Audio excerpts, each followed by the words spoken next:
धर्म नगरी कुरुक्षेत्र में एक बहुत बड़ा धार्मिक आयोजन हो रहा है और 1008 कुंडी महायज्ञ शिव शक्ति के नाम पर हो रहा है। यज्ञ को कर रहे हैं, तो इसके बारे में बताएं।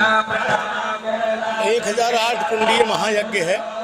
लगभग सभी लोग जानते हैं, चाहे मीडिया के लोग हों, बुद्धिजीवी वर्ग के सभी लोग जानते हैं कि वातावरण प्रदूषित हो चुका है और दिनों दिन आयु कम होती जा रही है। नाना प्रकार की बीमारियां हो रही हैं, नाना प्रकार के वायरस पैदा हो रहे हैं। उसका कारण केवल प्रदूषण है। उसी प्रदूषण को समाप्त करने के लिए विशेष रूप से कुंडी महायज्ञ कुरुक्षेत्र की भूमि पर किया जा रहा है। यही एक सत्य है। पास में हमारे डॉक्टर वीपी यादव हैं, आप चेयरमैन हैं शिक्षा विभाग से, आपसे पूछ लीजिए। बुद्धिजीवी हैं, आपसे भी पूछिए कि यज्ञ क्यों जरूरी है। तो महाराज जी, बात करते हैं पहले आपसे कि क्या स्वरूप है। आप इसके पहले भी धर्म नगरी में इसी तरह के आयोजन करते रहे हैं। 1008 का कोई खास महात्म्य होता है? 1008 का विशेष महत्व होता है। 1008 एक पूर्ण अंक है।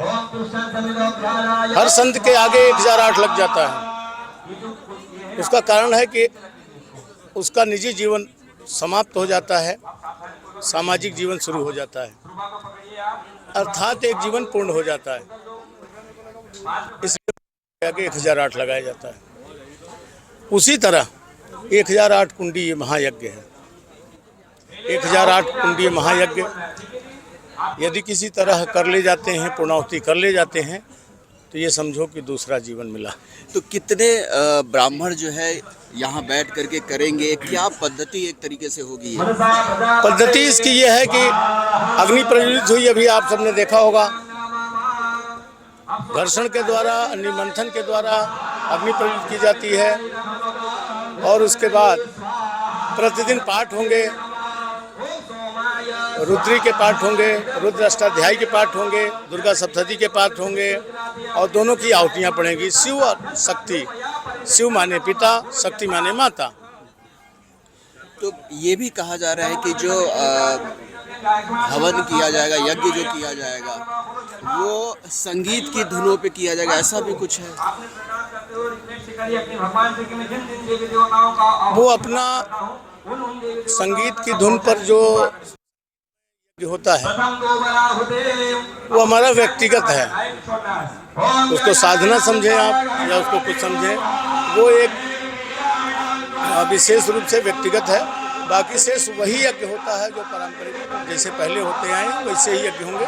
हाँ, प्रातः काल में मैं हवन करने जाता हूँ, यज्ञ करने जाता हूँ, हवन करने जाता हूँ, तो उस समय मैं संगीत के माध्यम से करता हूँ, क्योंकि मैं मातृपुर सुंदरी का साधक हूँ और इसी रूप में शायद उनकी कृपा हुई हमारे ऊपर। इससे ज़्यादा आपको क्या बता सकते हैं, हम बता भी नहीं सकते। देखिए, 102 आपने महायज्ञ कर चुके हैं, 102वां ये महायज्ञ है। अभी तक के एक्सपीरियंस के बारे में जो अनुभव रहा है और आगे भी आप का अनुष्ठान है कि देश के कोने कोने में ये महायज्ञ करना है, उसके बारे में बताएंगे। हमारा संकल्प 108 महायज्ञ का है, जिसमें 102 ये नंबर का है। इसी धरती पर 501 कुंडी यज्ञ किया था, वो गिनती में नहीं है। 12 रुद्र यज्ञ किया था गोदावरी के किनारे, वो भी गिनती में नहीं है। ऐसे कम से कम 30-40 यज्ञ और होंगे जो 11 कुंडी, वो भी गिनती में नहीं है, क्योंकि 108 अब पूर्ण होने वाला है और हम 23-24 स्टेट पहुंच पाए हैं। अभी कम से कम 10-12 स्टेट बाकी हैं, तो 10-12 स्टेटों में और करने का प्रयास करेंगे। लेकिन ये इसलिए खास है कि 1008 कुंडी महायज्ञ खाली कुरुक्षेत्र में नहीं चल रहा है। कुरुक्षेत्र में 1008 चलेगा और बाकी 10 कुंड मणिकूट पर्वत पर चलेंगे, 1 कुंड हिमालय में चलेगा और पूरे भारत को जोड़ेंगे तो कम से कम 30-40 हज़ार कुंड चलेंगे एक साथ इसी समय अनुष्ठान के समय, क्योंकि इसको यज्ञ पुत्रा पर लाइव किया जाएगा और मीडिया चैनलों पर भी लाइव किया जाएगा। यहाँ जब 9 बजे हवन प्रारंभ होगा, स्वाहाकार शुरू होगा, तो जो दूर से दूर अन्य प्रदेशों के लोग हैं वो यहाँ नहीं पहुँच सकते। वो अपने अपने घरों में दूरदर्शन के माध्यम से हवन कुंड रख लेंगे, हवन सामग्री रख लेंगे, नहा धो करके बैठ लेंगे। जैसे यहाँ स्वाहाकार चलेगा उसी समय वो अपने अपने घरों में स्वाहाकार करेंगे। महाराज जी, महायज्ञ का आप मानव जीवन के ऊपर किस तरह का प्रभाव देखते हैं, और आप जब इस तरह की चीज़ें कर रहे हैं तो क्या लगता है क्या प्रभाव पड़ेगा? कोरोना काल में आपने देखा होगा, जब कोरोना आया तो अस्पताल खुली थी, बाकी सारे संस्थान बंद थे। लेकिन हम लोग मणिकूट पर्वत पर थे, टाइगर रिजर्व क्षेत्र में, वहाँ यज्ञशाला में थे। हम 50-60 लोग थे। सुबह हवन करते, शाम को आरती करते और एकदम बिल्कुल प्रसन्न चित्त होकर के सब खेलते कूदते। एक टेबलेट भी नहीं आया, एक टेबलेट, ध्यान रखेंगे, क्योंकि वहाँ का वातावरण पूरी तरीके से शुद्ध था। महाराज जी, एक चीज़ और भी कि इस आयोजन के साथ और भी कई आयोजनों की चर्चा हो रही है, जैसे धर्म संसद की चर्चा हो रही है जी। वहाँ से संतों के जरिए क्या संदेश दिए जाने की उम्मीद है? उसका धर्म संसद का एक खास उद्देश्य यह है कि सभी संतों को स्वयं यज्ञ करना चाहिए और भक्तों को प्रेरित करना चाहिए कि तुम्हारा जीवन, तुम्हारे बच्चों का जीवन, हमारे देश का जीवन, हमारे समाज का जीवन तभी तक सुरक्षित है जब तक कि वातावरण शुद्ध है। इसलिए सभी संतों से अपील है कि धर्म संसद में पधारें, यहाँ आएँ, प्रेरित करें, समाज में लोग जागरूक करें लोगों को यज्ञ के प्रति, हवन के प्रति। घर घर यज्ञ, हर घर यज्ञ। और संतों से ही नहीं, सभी हरियाणा, सभी दिल्ली, आसपास जो राजस्थान, जो हिमाचल या पंजाब, उत्तराखंड, जो भी प्रदेश हैं, भारत के जितने भी प्रदेश हैं, सभी लोग यहाँ सम्मिलित होने का कार्य करें और अपने अपने घरों पर भी यज्ञ करें। 17 सितंबर को यज्ञ दिवस मनाया जाता है। विगत 2 वर्षों से मैं मनाता चला आ रहा हूँ, ये 3रा वर्ष होगा। 17 सितंबर को भी अपने अपने घरों पर हवन यज्ञ करें, जिससे वातावरण शुद्ध हो, अकाल महामारी से बचें, जल प्रलय, महाप्रलय से बचें। इसी उद्देश्य के साथ 1008 कुंडी महायज्ञ किया जा रहा है। दूसरा महाराज जी, संत समाज जो है समाज को मार्गदर्शन देता रहा है। जिस तरह के इस समय राजनीतिक वातावरण है, जिस तरह के कल अगर जंतर मंतर की बात करें तो वक्फ बिल को लेकर के मुस्लिम समाज ने सरकार का विरोध करना चालू कर दिया। कल की ही एक घटना नागपुर में घटी जब हिंदू समाज के घरों में तोड़फोड़ की गई मुस्लिम समाज के जरिए।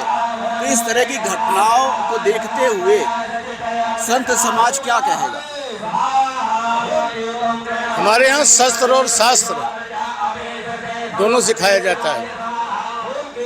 आप पीछे घूम के देखेंगे तो त्रिशूल हैं। जंगली जानवरों से रक्षा के लिए त्रिशूल वहाँ पे प्रयोग करते हैं।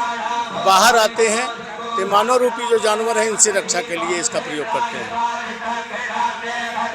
ये जो घटनाएं हो रही हैं वो राजनीतिक कमियों के कारण हो रही हैं।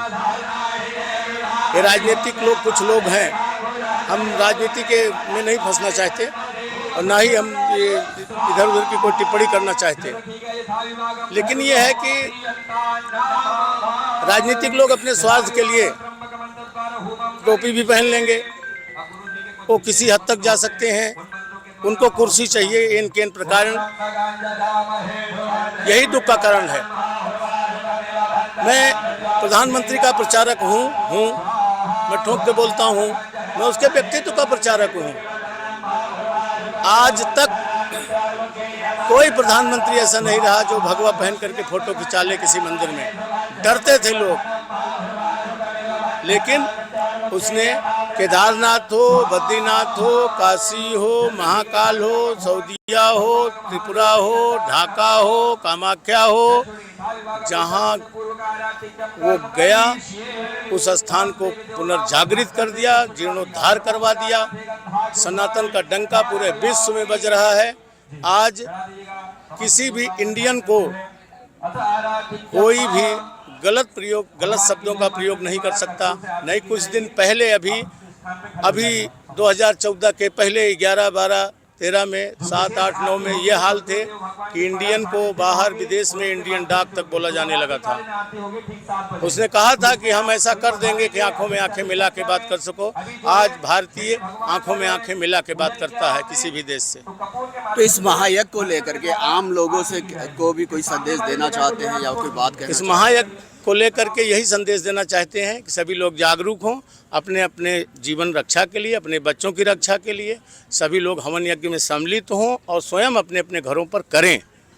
मैंने आपसे अभी कहा कि ये सब अधिकारी रहे हैं, इनका विषय नहीं रहा है, लेकिन फिर भी यहाँ खड़े हैं तो क्यों खड़े हैं? इनके समझ में आया होगा तभी खड़े हैं। आप भी इस बात को मानते हैं, मीडिया भी इस बात को मानती है। मीडिया ही तो चिल्ला रही है कि भारत दुनिया के दूसरे नंबर प्रदूषित देशों में है और भारत में सबसे ज़्यादा प्रदूषित दिल्ली और एनसीआर एरिया है। तो उससे हरियाणा भी वंचित नहीं है, उससे पंजाब भी वंचित नहीं है, उससे दिल्ली भी वंचित नहीं है, उससे कुछ यूपी का लगता हुआ भाग वो भी वंचित नहीं है। बाकी प्रदूषित तो पूरा देश है। तो अगर इससे बचना है, इस प्रदूषण रूपी जहर से जिसको साइलेंट किलर बोला जा रहा है, अगर उससे बचना है तो सर्वोत्तम सरल उपाय यही एक उपाय है। हमारे देश का प्रधानमंत्री जिसका कोई विषय नहीं है, ये वो अपने मन की बात में अगर बोलता है कि जहाँ कहीं भी वातावरण शुद्धि के लिए हवन यज्ञ हो रहा है सभी लोग जाकर आहुति डालें, ये उसका विषय नहीं है। लेकिन मन में आया कि किस तरह से सुरक्षित रह सकते हैं, तो कहीं ना कहीं से मन की बात आई, तभी तो सोचा, तभी तो निकल के बाहर आई। वो आपके जीवन के विषय में सोच रहा है कि आप सुरक्षित कैसे रहेंगे, हमारे लोग सुरक्षित कैसे रहेंगे। नहीं, ये उसका विषय नहीं है, उसका विषय सरकार चलाना है। इसलिए सभी लोग अनुकरण करें, उनकी बातों का भी सभी लोग आकर के आहुति डालें। और 27 को पूर्णाहुति होगी, 26 को धर्म संसद है। प्रतिदिन 9 से 1 आहुतियाँ पड़ेंगी, 9 से 1 की आहुतियों में पढ़ें, आएँ 9 से 1 हवन करें और आरती करें। शाम को भंडारा लें, यहाँ पे ब्रह्म सरोवर स्नान करें। जो महाकुंभ में स्नान नहीं कर पाए वो आके ब्रह्म सरोवर में स्नान करें, क्योंकि सारा जल यहाँ डाला गया है। और आज हम लोगों ने स्वयं शुरुआत कर दी। ब्रह्म मुहूर्त में हवन होगा, ब्रह्म मुहूर्त में ब्रह्म सरोवर में स्नान करेंगे। इससे ज़्यादा योग संयोग सुयोग कहाँ मिलेगा? ब्रह्म मुहूर्त में स्नान, ब्रह्म सरोवर में स्नान और ब्रह्म मुहूर्त में हवन, यही तो योग संयोग है ना। धन्यवाद महाराज जी। इनसे शब्द ले लीजिए, इनसे 2 शब्द पूछिए तो इनकी बात और सुनेंगे। हम तो बाबा हैं, हम तो कहते हैं, तो हमको लोग देखते हैं तो कहते हैं तो बाबा हैं, तो हम अन्य की चिल्लाएंगे। तो इसलिए इनसे सबसे पूछेंगे, अधिकारी हैं तो इनसे सब पूछेंगे, समाज उठ के खड़ा होगा कि बाबा तो बोल ही रहे हैं, लेकिन ये अधिकारी होकर के क्यों बोल रहे हैं। इनसे पूछेंगे हम अभी। लेकिन आप ये मानते हैं कि जिस तरीके से लोगों का समर्थन मिल रहा है, कल्याण होगा मानव का? निश्चित रूप से होगा और कुरुक्षेत्र धाम बनेगा। आज देखा होगा आपने, हेलीकॉप्टर वर्षा किया है। पहली वर्षा यज्ञ कुंड के ऊपर, दूसरी वर्षा यज्ञ कुंड प्रज्वलित होने के ऊपर और तीसरी कुरुक्षेत्र वासियों के ऊपर कुरुक्षेत्र धाम बनाने के लिए। महाराज जी, ये महायज्ञ जो हो रहा है, क्या मानते हैं कि किस तरह की सिद्धि प्राप्त होती है, कैसी मनोकामना प्राप्त होती है?